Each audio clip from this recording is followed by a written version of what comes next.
In the dim silence of the desert night, when the wind whispered through the ruins of Thebes and the stars glimmered like the eyes of the dead, the ancient Egyptians believed that the veil between life and eternity was thin enough to touch.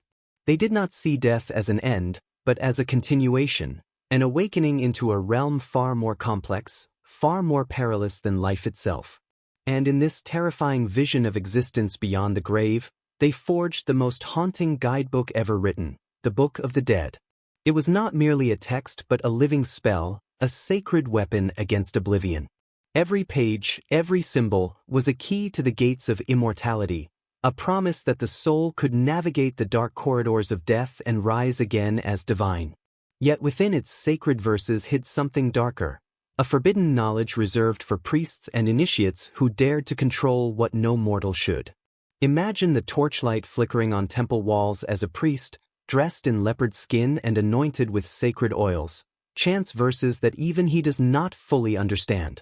His voice trembles, not from ignorance but from reverence. For each word he speaks carries the weight of eternity, each syllable is an invocation that stirs forces unseen. The Egyptians did not pray for forgiveness, they prepared for battle. To them, death was not peaceful slumber but a labyrinth of trials, demons, and divine judges waiting to tear apart the unworthy. The Book of the Dead was their armor, their weapon, and their last desperate hope. To master its forbidden rites was to claim dominion over the afterlife itself. But mastery demanded sacrifice, both physical and spiritual, and only the bravest souls dared to embrace it. These were people who believed that the human body was not merely flesh but a divine vessel, and that to preserve it was to preserve the gateway to eternity. Every ritual they performed, from mummification to the secret recitations of the priests, was designed to control the unseen mechanics of the afterlife. Death was a science, and the Egyptians were its earliest engineers. Yet beneath their precision lay something far more unsettling, a quiet acknowledgement that immortality might come at a terrible cost. For in tampering with death, they risked awakening forces that even the gods feared. The Book of the Dead was not read like scripture. It was experienced. It was carved into tomb walls, hidden in amulets, whispered in funerary chambers where only the dead could hear. It spoke in riddles and symbols, guiding the soul through the Duat, the Egyptian underworld, a place of fire, shadows, and divine judgment. Those who understood its deeper meaning saw it not as a promise of peace but as a challenge, a confrontation with the terrifying truth of existence itself. Every spell was both a prayer and a curse, a plea for mercy and a claim to power. The Egyptians lived surrounded by death. The desert preserved their dead better than any land on earth, and the sight of tombs and mummies was as ordinary as the rising sun. Yet this familiarity bred not comfort but awe. They believed that death was a mirror held up to life, that what one did in this world would echo endlessly in the next. This belief created a culture obsessed with preparation, ritual, and secrecy. The Book of the Dead became the ultimate manual for survival, but not everyone was meant to possess it. Many of its rites were hidden, passed only to the initiated, for to misuse them was to risk eternal damnation. Within its pages were said to be incantations that could control gods, bind spirits, and command the elements of the underworld. These were not prayers, they were acts of divine rebellion. As the introduction closes, the viewer is left suspended between fascination and dread. The camera drifts through ancient corridors, hieroglyphs glowing faintly under torchlight, revealing scenes of resurrection and judgment. The narrator's voice softens, carrying the weight of both reverence and warning. The Book of the Dead was not meant to be read by the living. It was a pact between mortals and eternity. It promised salvation but hinted at something far more dangerous, the idea that man could outwit the gods, that death itself could be conquered. And in this defiance lay the seed of humanity's oldest sin, the refusal to accept the limits of life. This is where our journey begins, not among the living but among the dead. The sands of Egypt conceal more than bones. They hide the echoes of forbidden prayers, the unspoken rites that promised eternal power. As we open this ancient scripture and peer into its dark wisdom, we will uncover not just the secrets of the pharaohs but the unsettling truth about the human desire to transcend death. The Book of the Dead is more than history. It is a mirror of our own fear, ambition, and longing for eternity. And as its forbidden words come to life once more, one question will linger in the silence of the tomb: what are we willing to sacrifice to escape the end? The ancient Egyptians believed that the human being was not a single, unified self but a fragile constellation of spiritual fragments, each part with its own role, its own desires, and its own vulnerabilities. Life was balance, death was disintegration. The moment the heart stopped, the body became a battlefield of unseen forces. The Ka, the life essence, hovered near the corpse, unwilling to leave its earthly shell. The Ba, the wandering spirit depicted as a human-headed bird, drifted between worlds, searching for light. The Rin, the true name, lingered on the lips of the living, holding the power to resurrect or destroy. And hidden deep within all of these was the Ib, the heart, believed to contain not emotions but the record of every moral act. To die was not to rest. It was to watch yourself fall apart and hope that sacred ritual could gather your scattered pieces back together again. This delicate fragmentation was both spiritual and psychological. The Egyptians feared that without the correct rites, their souls would dissolve into nothingness, a second death, far worse than the first. It is here that the Book of the Dead begins to reveal its true horror. It was not a promise of immortality, but a desperate manual against annihilation. Every spell was an instruction in self-reconstruction, a ritual to make the broken self whole again. The priests who recited these verses did so with trembling precision, for a single word mispronounced could doom the soul to eternal chaos. They believed that the journey after death mirrored the complexity of human consciousness itself, a maze of memory, guilt, and fear, guarded by the forces of divine judgment. The embalmers and priests acted as psychospiritual surgeons. Before mummification even began, they performed purification rites to separate the body from the decaying residue of life. This was the first act of unmaking, washing away mortal pollution so that what remained could endure eternity. Oils were poured over the corpse, not as perfume, but as sacred substances meant to tether the Ka to its vessel. They whispered to the body as they worked, believing that every organ and every limb still heard. The heart, never removed, remained the anchor of identity. To destroy or damage it was to erase the person completely. Around it, the rest of the body was transformed into a container for spirit, carefully sealed so that the fragments of the soul could one day reunite. But the dissection of the self extended beyond the physical. The Book of the Dead speaks of the shadow, a dark twin that followed every living person, invisible but always present. At death, this shadow became a threat. If not properly contained through ritual, it could betray the soul, dragging it into darkness. The Egyptians feared their own inner corruption as much as any demon. The rites therefore aimed not just to protect against external forces but to confront one's own divided nature. The deceased was forced to face each part of himself, the Ba that longed for freedom, the Ka that clung to flesh, the shadow that whispered temptation. Only through knowledge of self could the soul pass unbroken through the afterlife's labyrinth. The priests described the moment of death as an awakening into confusion. The soul would not immediately realize it had died. Instead, it would rise beside its own body, disoriented, longing to return. The purpose of funerary spells was to guide this lost consciousness, to remind it of who it was and what it must do. "You are not dead," one spell whispers. "You are become as Ra in his rising." The idea was simple yet profound. Death was a transformation, but only if properly navigated. Without guidance, the soul could wander forever, becoming one of the restless dead, neither alive nor divine. The Book of the Dead was a map drawn for minds in panic, a way to restore memory and purpose in the hour of absolute dissolution. Yet even with all their knowledge, the Egyptians knew the soul's reassembly was never guaranteed.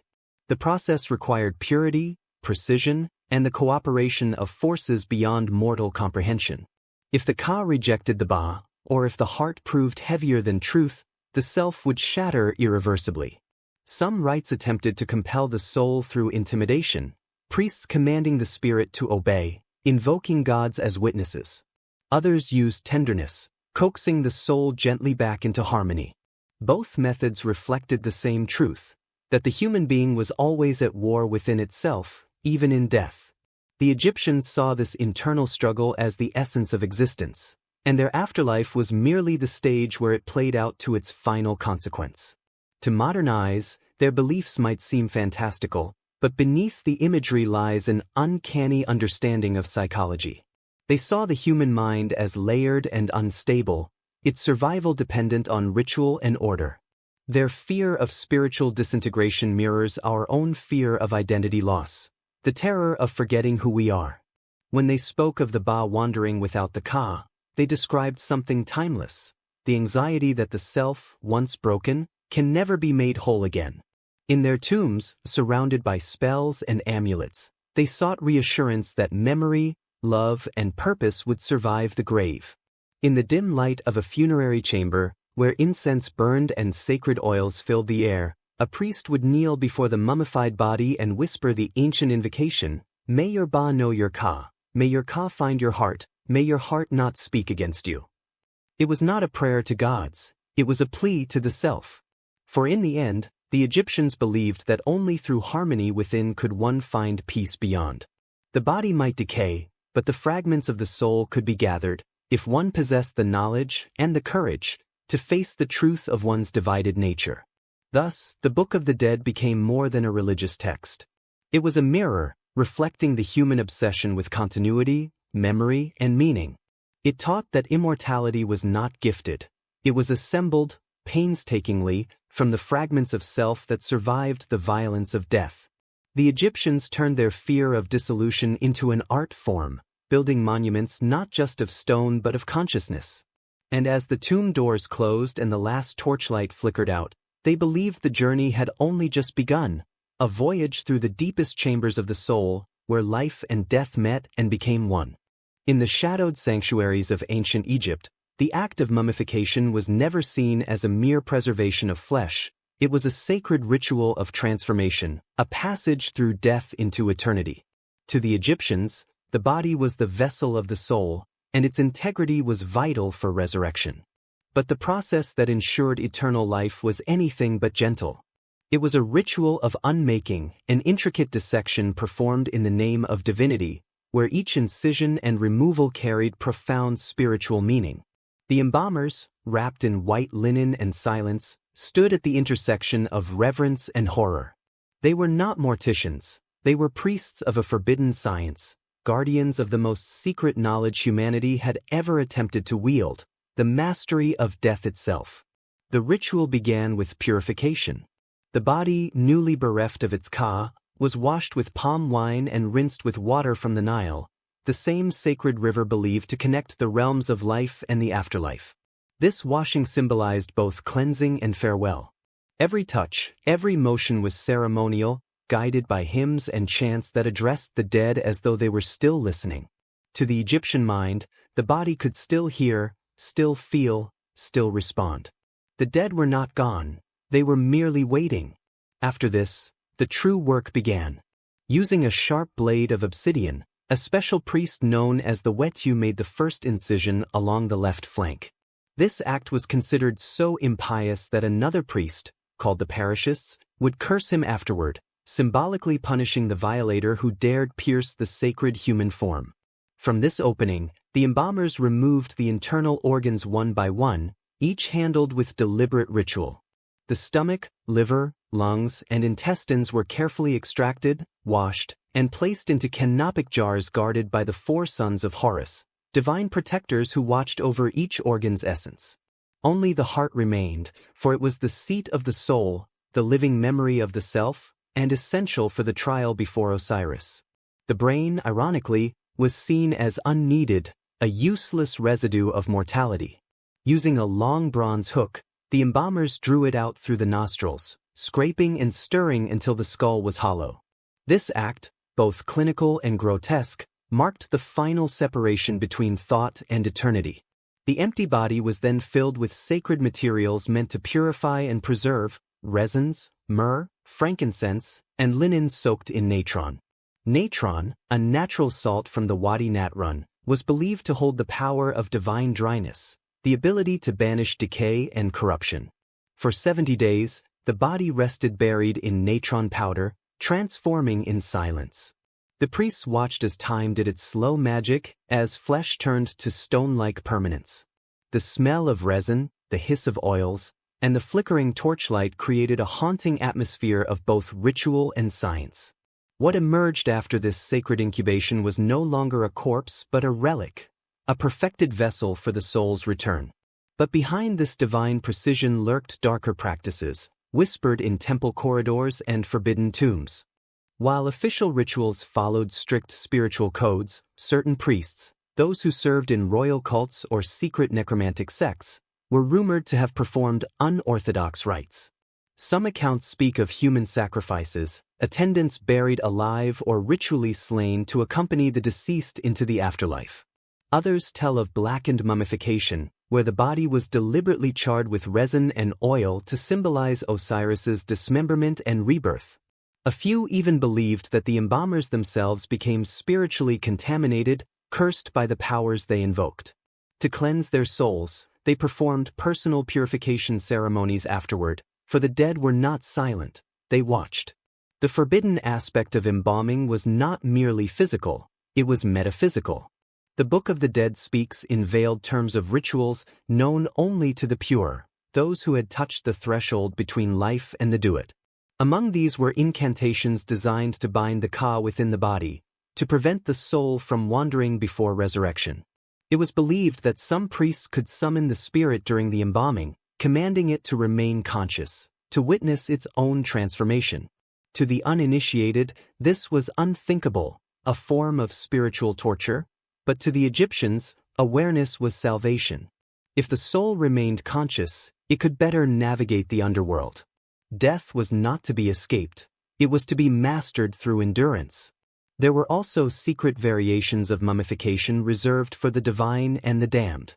Pharaohs were embalmed with substances known as the noils of Ra, mixtures so potent and sacred that only the high priest of Anubis could prepare them. These oils were said to illuminate the flesh, ensuring that the body radiated eternal life. In contrast, heretics and enemies of the gods were subjected to reverse rites, bodies burned, names erased, tombs left unsealed, doomed to eternal fragmentation. In a civilization obsessed with permanence, erasure was the worst imaginable fate. To be denied mummification was to be condemned to oblivion. Every layer of linen told a story. Over 200 yards of fine fabric could be used to wrap a single body, each fold accompanied by the recitation of protective spells. Fingers and toes were wrapped individually, then the limbs, then the torso, then the head, until the entire form was cocooned in divine geometry. Amulets were placed between layers, scarabs over the heart, eyes of Horus over wounds, ankhs to symbolize breath and life. Gold plates were sometimes inserted in the mouth to serve as offerings to the gods. By the end, what had once been human was now sacred architecture. A body turned into scripture. When the final seal was placed and the priest stepped back, silence filled the chamber. The body, now immortalized, lay surrounded by painted walls depicting the soul's journey through the afterlife. The Book of the Dead was either buried within the wrappings or painted on the tomb walls, a map for the resurrected. But as the priests extinguished the last torches, one could sense the unease that lingered. They had not simply preserved life, they had tampered with the cosmic order. Each mummified corpse was a defiance of nature, a claim that man could dictate his own eternity. And deep within that silence, it was said that sometimes the air seemed to tremble, as though something inside the wrappings still remembered what it meant to breathe. The ritual of unmaking reveals the Egyptians' greatest paradox. In their devotion to eternal life, they perfected the art of death. They transformed mortality into theology, decay into divinity. To them, the act of removing organs, draining blood, and binding flesh was not desecration. It was purification, a sacred science of transcendence. Yet the deeper one looks, the clearer it becomes that these rites were not only acts of faith but also acts of fear. Fear of forgetting. Fear of ceasing. Fear that without the proper rituals, the human story would end in silence. So they made death speak, gave it form, gave it texture, and tried to command it with knives and chants. In doing so, they created one of the most haunting legacies in human history, the illusion that eternity could be engineered. And as we imagine those final moments, the embalmers stepping back from their divine creation, the incense rising like breath, we see the truth the Egyptians never spoke aloud. The Book of the Dead was not only written for the deceased. It was written for the living, a mirror of their terror and desire. The body before them, emptied and preserved, was both warning and promise. In unmaking the human form, they believed they had uncovered the secret of rebirth. But in the quiet of the tomb, beneath layers of gold and linen, one wonders, did the dead truly ascend, or were they forever trapped within the perfection of their own preservation? In the ancient world of Egypt, words were not mere sounds. They were living forces, divine vibrations that could summon gods, banish demons, and even rewrite the laws of existence. The Egyptians believed language itself was a form of Heka, the sacred power of magic, creation, and transformation. Every hieroglyph carved into a tomb wall, every syllable whispered over the embalmed body, was an act of creation. Words did not describe reality, they built it. This is why the Book of the Dead was never just read. It was performed, invoked, and believed to contain the most dangerous knowledge ever written. Among its verses lay not only prayers for safe passage but forbidden spells so potent they could command the will of the gods themselves. This was the power of the spells of dominion, the words that ruled the dead. The Egyptians understood something that few cultures dared to acknowledge. Silence was weakness. To pass through the afterlife, one needed the right voice, the correct words, the sacred formula that could open gates and calm monsters. In the Duat, the underworld, every obstacle had a name, and to speak that name was to conquer it. Each god, each guardian, each terrifying serpent that blocked the soul's path could be subdued with a precise utterance. Knowledge was survival. Those who did not know the words were devoured, their spirits erased forever. Thus, the Book of the Dead functioned as both a guidebook and a weapon, a script of power through language. Within this vast text, hundreds of spells were compiled over centuries. Some were public, meant to be inscribed on tomb walls for all to see. Others were secret, hidden within papyri wrapped around the mummified body, accessible only to the initiated. The priests who transcribed these texts treated them as sacred codes, each hieroglyph imbued with life. They believed that even to write a divine name was to summon its essence. For this reason, some texts deliberately omitted the names of certain gods, replacing them with symbols or veiled references, lest the divine power become too dangerous for mortal eyes. To speak the wrong spell without purity was to invite ruin. Language could heal or destroy. It depended on who wielded it. Among the most infamous of these texts were the forbidden chapters, known only to the highest priests of Anubis and Thoth. These were not intended for ordinary souls but for kings, magicians, and those who sought ultimate power over death. One such spell was said to bind the god Osiris himself, to compel him to recognize the soul as his equal. Another invoked the authority of Ra, allowing the speaker to become the sun and burn away the forces of darkness. These were not prayers for mercy but declarations of divinity, statements that the soul no longer begged for salvation but demanded it as its right. Such ambition bordered on blasphemy, for to command the gods was to challenge the divine hierarchy itself. Yet the Egyptians, ever pragmatic in their spirituality, believed that survival justified all things, even rebellion. The very structure of Egyptian magic was built on sound and precision. Every vowel carried vibration, every consonant struck like a chisel upon stone.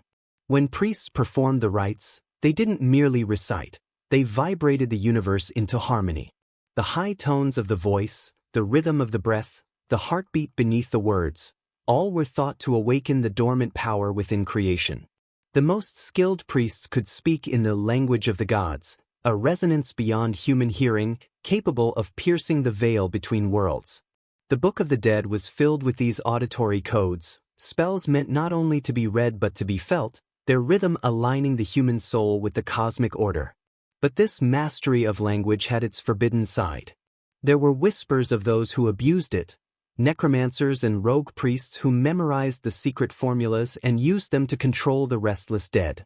Some temples, especially those far from the Nile's great centers, were rumored to perform these darker rites in secret.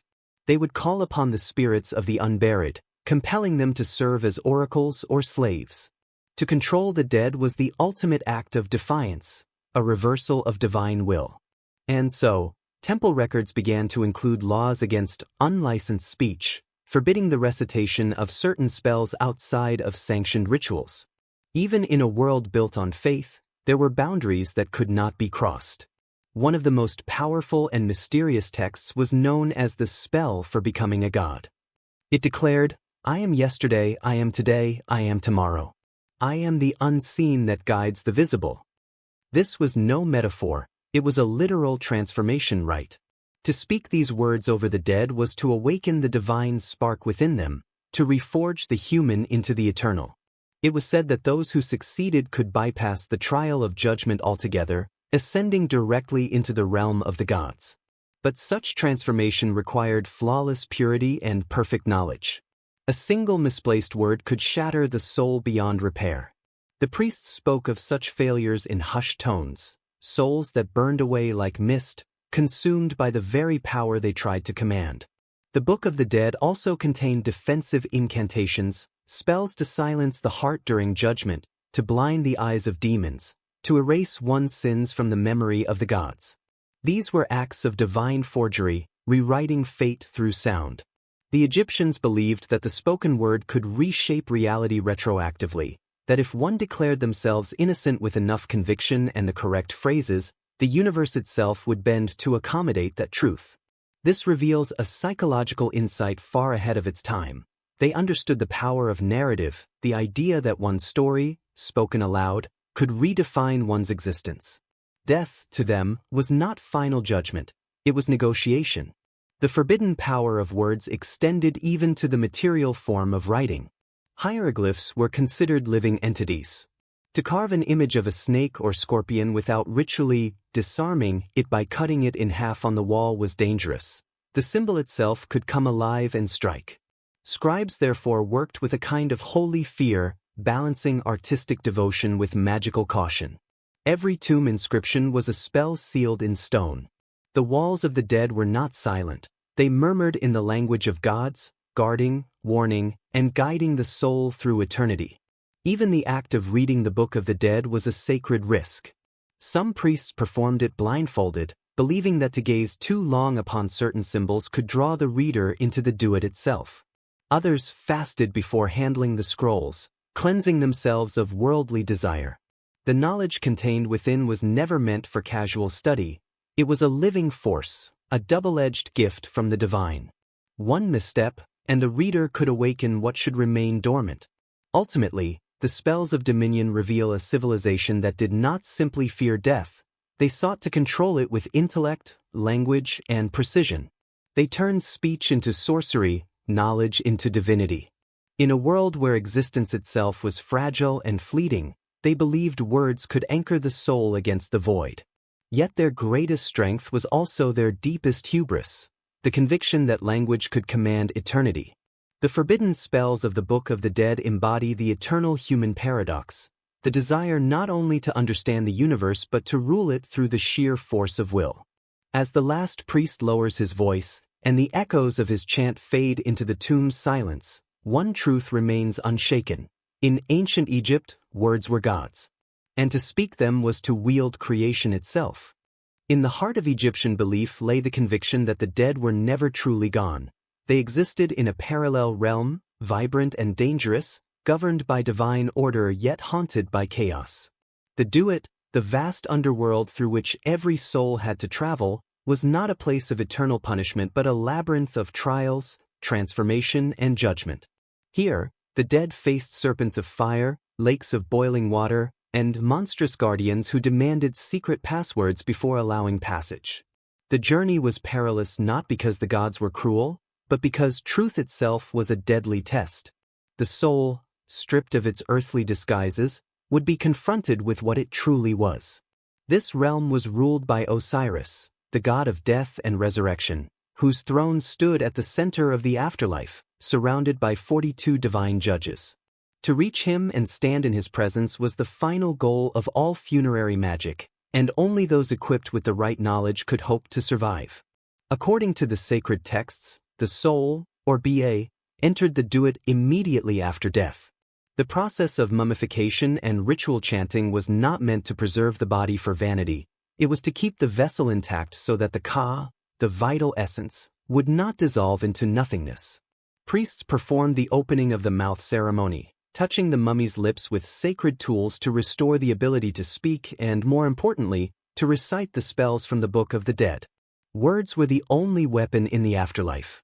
The newly awakened soul was then guided by divine entities, often Thoth, the god of wisdom, or Anubis, the jackal-headed guide of the dead, through the gateways of the underworld. Each gate was guarded by creatures whose names and faces changed depending on the era and the scribe's imagination, but the rules remained the same. To pass, the soul had to know the correct words, the precise names of the guardians, and the hidden formulas that neutralized their power. The first challenge was psychological rather than physical, the weighing of the heart. This ritual was not symbolic but literal within the Egyptian worldview. The heart, believed to contain memory, emotion, and moral truth, was placed upon the scales of Ma'at, the goddess of truth and cosmic order, balanced against the feather that represented purity. If the heart was lighter than the feather, the soul was declared Masau, meaning true of voice, and allowed to proceed toward Osiris. But if the heart was heavy with sin or falsehood, it was devoured by Ammit, the soul eater, a chimera with the body of a lion, the hindquarters of a hippopotamus, and the jaws of a crocodile. This annihilation was the ultimate terror for Egyptians, not eternal torment, but total erasure. To prevent such a fate, many tombs contain spells specifically crafted to silence the heart, to prevent it from testifying against the soul during judgment. O my heart which I had from my mother, do not stand up against me as a witness, one famous passage pleads. Through these words, the dead sought to rewrite truth itself, to silence guilt by the power of speech. Beyond judgment, the Duat transformed from a courtroom into a landscape of dreamlike terror. There were regions of darkness and rivers of blood, islands where headless spirits wandered, and gates guarded by serpents that could breathe flame. Yet, unlike the infernos of later religions, these were not punishments. They were metaphors for purification and rebirth. The soul had to confront its fears, its impurities, and the residue of its mortal attachments. Each obstacle was a reflection of inner corruption, and each triumph was a shedding of human limitation. The dead who carried the proper spells could transform at will, becoming a falcon, a lotus, or a god, to bypass dangers or traverse sacred waters.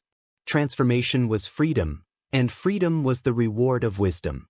Central to this passage was Osiris, the god who himself had once been a man, murdered and resurrected through the devotion of his wife, Isis. His myth formed the backbone of Egyptian resurrection theology. Just as Isis reassembled the dismembered god, so too did the priests reassemble the body of the deceased. Every limb, every organ, was symbolically restored, often accompanied by recitations invoking Osiris's power. The dead man or woman was addressed as the Osiris name, indicating that they were not merely followers of the god but participants in his divine rebirth. Through ritual and spell, they became Osiris, dead, resurrected, and eternal. This was the ultimate promise of the Book of the Dead, that death was not an ending, but a metamorphosis into divine consciousness. The geography of the Duat was complex and ever-shifting, mirroring the Egyptian obsession with order emerging from chaos.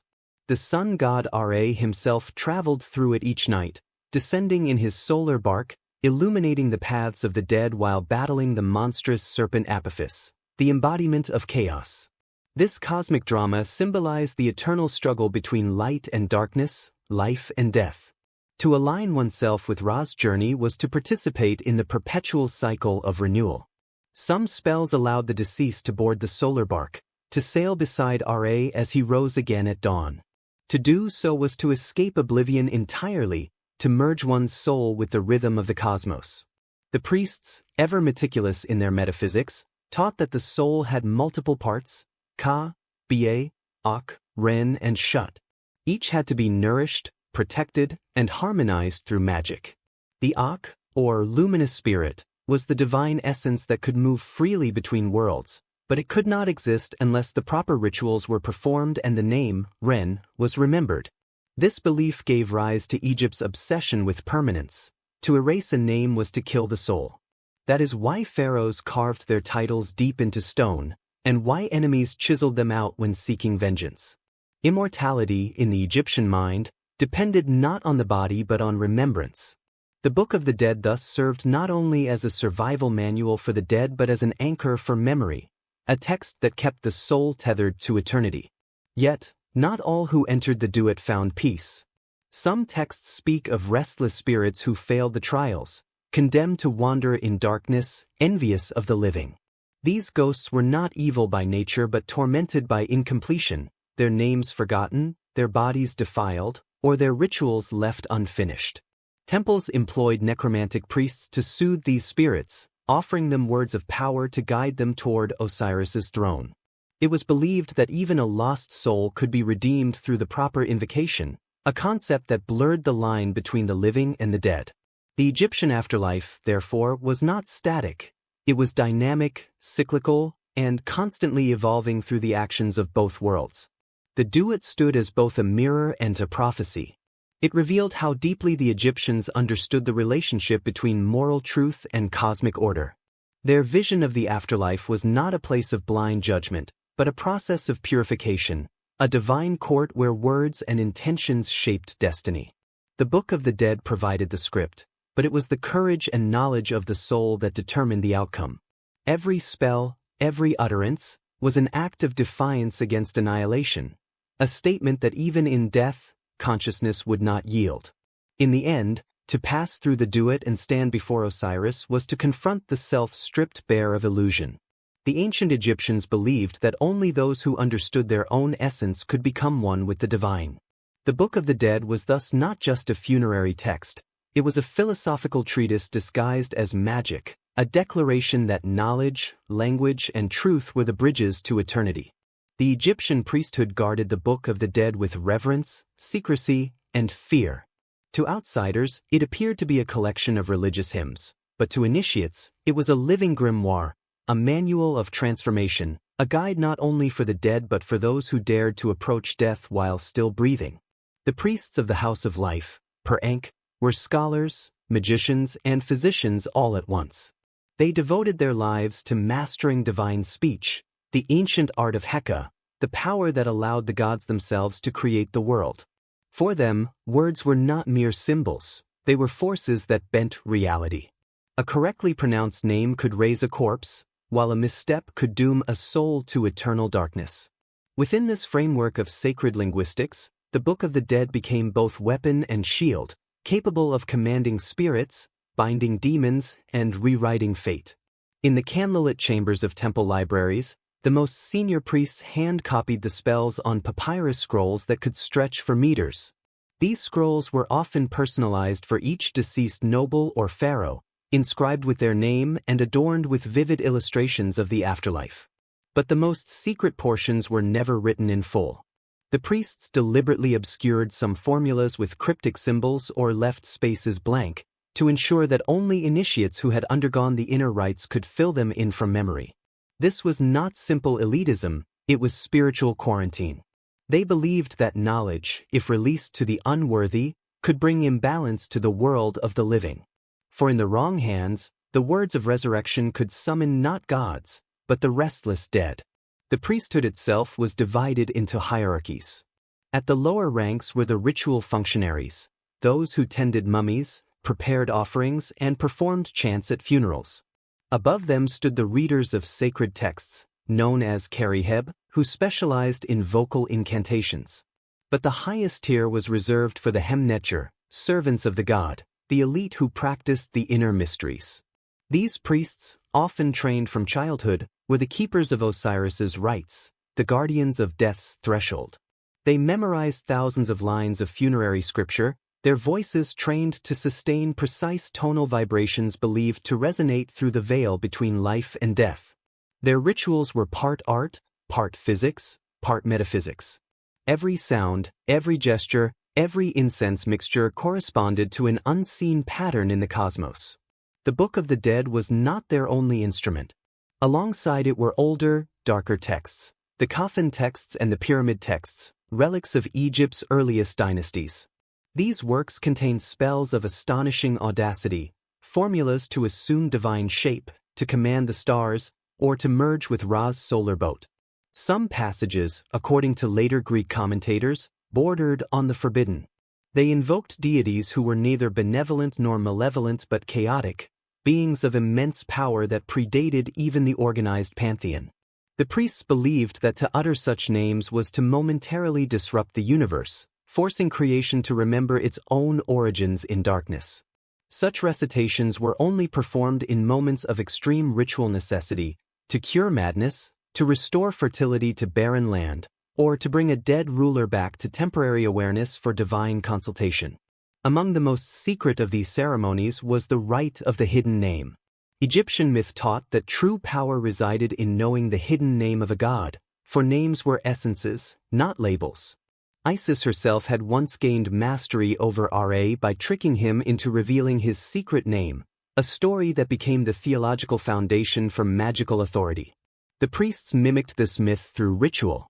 A chosen initiate would undergo a week of fasting and isolation, meditating in total darkness. On the final night, he would stand before a statue of the god, surrounded by incense and sacred oils. The high priest would whisper a series of divine syllables, fragments of the god's hidden name, into his ear. The initiate would then repeat them aloud, his voice trembling, until the air itself seemed to vibrate. If his mind remained intact after the utterance, it was said that the god accepted him.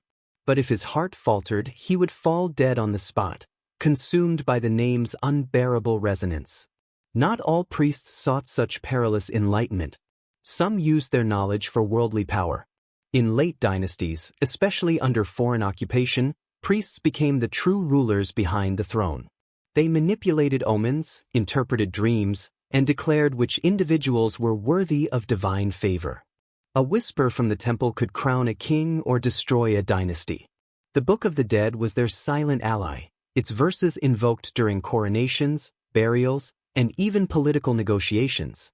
There were rumors of secret temples along the Nile where necromantic experiments were performed, attempts to communicate with the consciousness of deceased rulers to seek counsel or vengeance.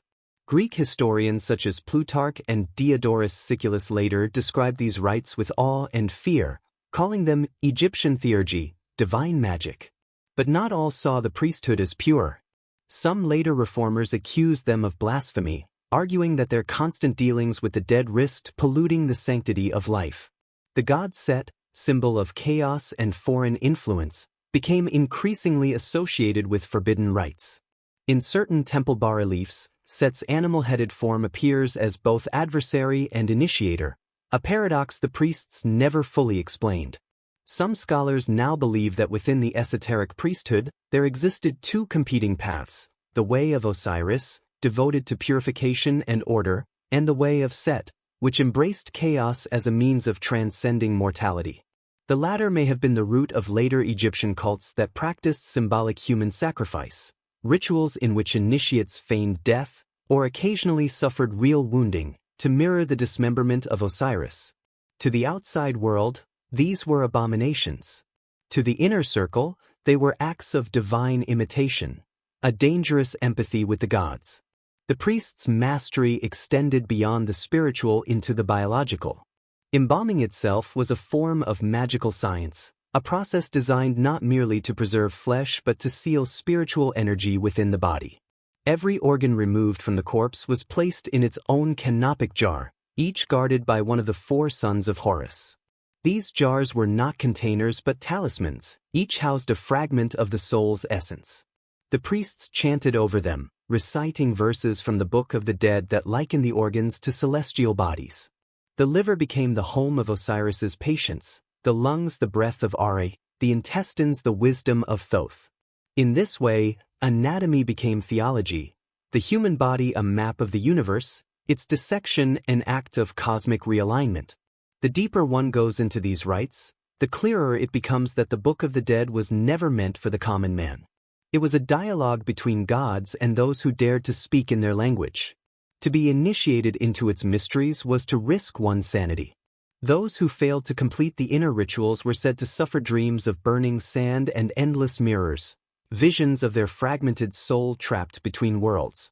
Yet for those who succeeded, there awaited a different kind of immortality, the Ak, radiant and eternal, able to pass freely between realms, no longer bound by body or name.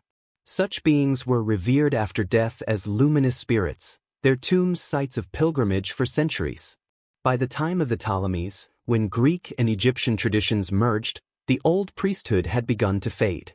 The Book of the Dead was translated, diluted, and sold to wealthy patrons as a luxury item, its divine fire reduced to ornamentation. Yet even then, in the inner sanctums of older temples like Abydos and Dendera, whispers of the original rites persisted.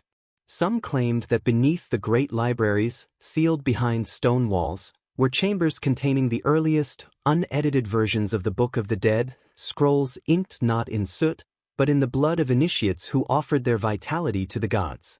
Whether myth or truth, the legend survives as a reminder of the Egyptian conviction that knowledge itself is dangerous, that every act of revelation carries the shadow of ruin. To study the Book of the Dead was to step into the tension between enlightenment and destruction. The priests who wielded it understood that power over death could only come at the cost of profound humility before it. They did not seek to escape mortality but to master its rhythm, to learn the divine secret of dying without ending. Their craft was not dark in the moral sense, but in the cosmic one, hidden, concealed, veiled in shadow. And in that darkness, they believed, lay the true light of eternity, the light that only the dead could see.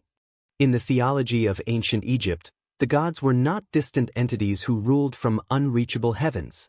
They were living forces that mirrored the human condition. They suffered, loved, betrayed, died, and were reborn.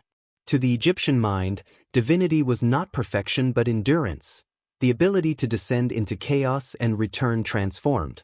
This belief reached its most profound expression in the figure of Osiris, whose death and resurrection became the template for every human soul. Through him, the Egyptians understood that the path to eternity required dismemberment, both physical and spiritual.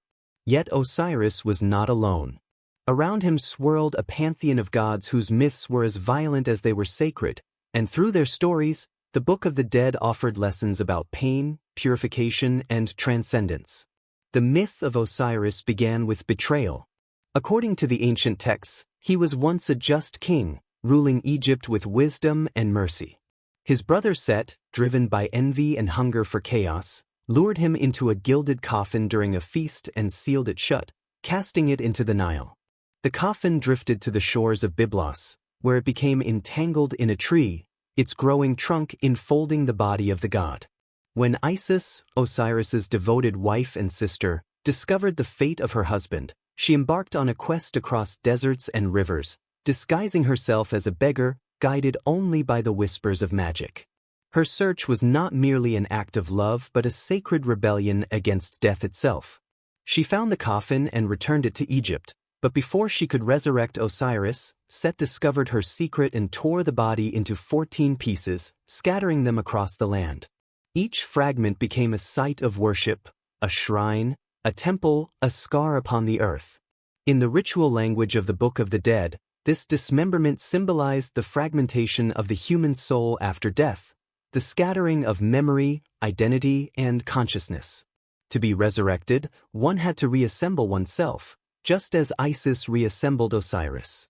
Each spell, each rite, was a metaphysical stitching of the self, piece by piece. The priests reenacted this process through the embalming of the dead, reciting hymns that called upon Isis and Nephthys, the twin sisters who mourned the slain god. "Rise, Osiris," they chanted, "your limbs are gathered, your bones united, your heart is steady in your chest." These were not metaphors but invocations meant to trigger the same cosmic mechanism that restored the divine body. Through sympathy and repetition, humans could participate in divine resurrection, not as imitators, but as collaborators in the cycle of creation and decay. At the heart of these rites was the mystery of suffering. The Egyptians did not view pain as punishment but as transformation. In their cosmology, every god endured agony to fulfill their divine function. Ra, the sun god, was devoured by the underworld serpent Apophis every night, only to rise again at dawn. Thoth, god of wisdom, wept tears that became the foundation of magic. Even Horus, son of Isis and Osiris, bore a wound that never healed, his left eye torn out during his battle with Set, later restored by Thoth but marked forever as the eye of the moon, the symbol of cyclical rebirth. These divine wounds carried meaning. They taught that enlightenment was not found in avoiding suffering but in enduring it without losing essence. The Book of the Dead encoded this theology in its very structure. Its chapters alternated between terror and triumph, between annihilation and apotheosis. The soul was expected to face horror without surrender, for only through confrontation could it attain godhood. To the initiated priests, the gods' pain was a mirror of their own ordeals. Temple initiations often involved symbolic death, isolation, fasting, and sensory deprivation, designed to replicate the descent into the Duat. The novice would be sealed in darkness for days, hearing only the recitation of the Lamentations of Isis, a series of chants meant to dissolve the ego and awaken the inner god. When the initiate finally emerged, pale and trembling, he was declared as one reborn of Osiris. This was not poetic metaphor. Many reported visions, radiant beings, vast rivers of light, or the dismembered form of Osiris floating before them. Whether induced by trance, deprivation, or divine intervention, these experiences convinced them that pain was not to be feared but embraced as the crucible of immortality. The myth of Osiris also defined the Egyptian moral order. His resurrection was not achieved through strength, but through love and loyalty. Isis's devotion restored life. Horus's vengeance restored justice. The triad of Osiris, Isis, and Horus symbolized the divine family, death, compassion, and justice bound together in eternal balance. Every human death was seen as a reenactment of Osiris's dismemberment, every burial a microcosm of divine restoration. The rituals of embalming, the wrapping of bandages, the anointing with oils, all these acts mirrored Isis's tender reconstruction of her husband. Through imitation of the divine, humans aligned themselves with the cosmic rhythm of decay and renewal.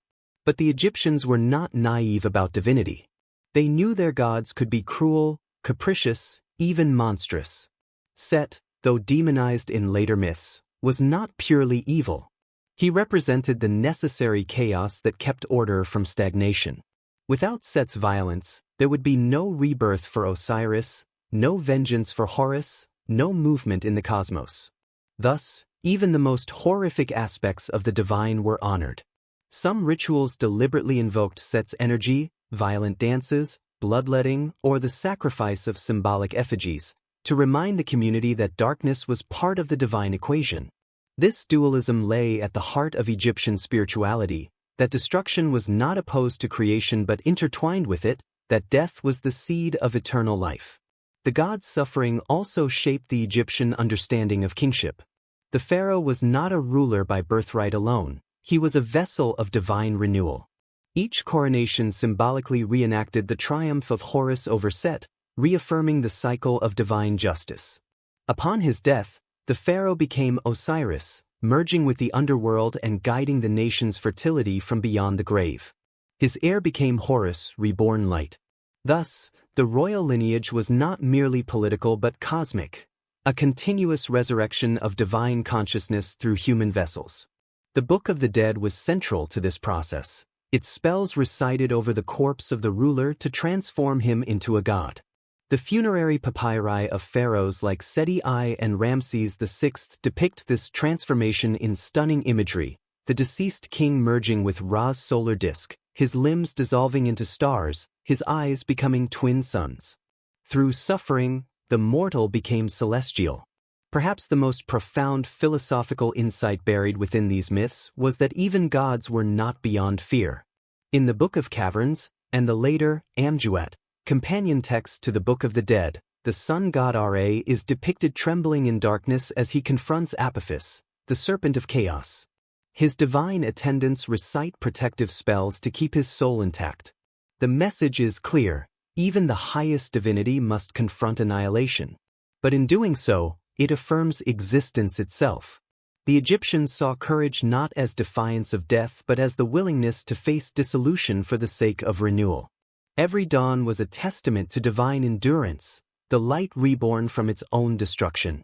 This belief infused Egyptian art, architecture, and ritual.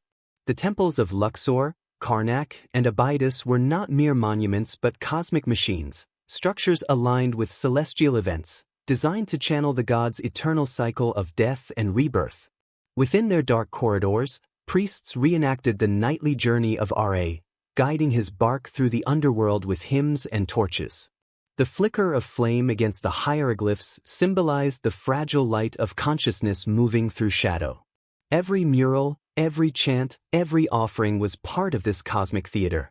The faithful who witnessed it were not spectators but participants, their awe feeding the divine rhythm that sustained both heaven and earth. The moral heart of the Book of the Dead lay in this theology of shared suffering. It taught that immortality was not earned through conquest or purity but through identification with the divine pain of the gods. To live rightly was to live in harmony with their trials, to act with ma'at, the principle of balance and truth. Those who lied, stole, or defied cosmic order added weight to their hearts, making it impossible to ascend. But those who accepted pain as part of divine design became radiant, eternal. In the famous negative confession, where the soul denies wrongdoing before the 42 judges, the ultimate goal was not innocence but alignment, a heart lightened not by denial, but by understanding. In this way, the Egyptians transcended the simplistic dichotomy of good and evil. Their gods were not moral arbiters but living metaphors of existence itself. Suffering, death, rebirth, these were not punishments but processes. The Book of the Dead did not seek to save the soul from pain. It sought to guide it through pain, to teach that even dismemberment could be holy. And in doing so, it revealed a vision of spirituality that remains deeply human, that the divine is not the absence of suffering, but the ability to endure it, to rise from it, and to transform it into light. For the ancient Egyptians, purification was never gentle, it was a confrontation with terror. The soul's passage through the afterlife was imagined as a trial by fire, a series of ordeals meant to strip away deceit and impurity until only truth remained. These forbidden rites, hidden within the darker chapters of the Book of the Dead, described not punishment, but transformation. Pain was sacred, fear was necessary, and death was not an end but a test of spiritual endurance. The initiate faced symbolic torment, swallowing bitter herbs, enduring sleepless vigils, or reciting incantations before images of flame and shadow. Each act mirrored the cosmic struggle between corruption and purity, between the mortal and the divine. To fail these rites was to remain bound to darkness. To endure them was to be reborn in light. In these ceremonies, the Egyptians revealed a profound truth, that to transcend, one must first be unmade. Through fear and fire, the soul was refined into something eternal. For them, suffering was not cruelty, it was revelation. And in that paradox, they found the path to eternity. The legacy of the Egyptian Book of the Dead endures not as a manual for death, but as a haunting reflection of life itself.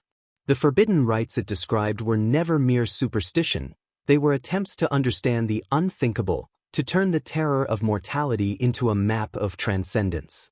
To the ancient Egyptians, death was not an enemy but a teacher. Through ritual, pain, and purification, they believed the soul could shed its corruption and awaken to eternal truth. What seems horrific to modern eyes was, for them, a sacred passage, a journey through darkness to reclaim divine light. The weighing of the heart, the chance of confession, the trials of the underworld, all symbolize the confrontation between the self and its shadow. Their tombs, filled with prayers and symbols, were not monuments to fear but to transformation. In this ancient faith lies an enduring truth, that every soul must face its own reckoning, not before gods, but within itself. The Egyptians dared to embrace death to understand life, turning mortality into meaning. And in that paradox, in their fearless dialogue with the unknown, they found the closest thing humanity has ever had to immortality.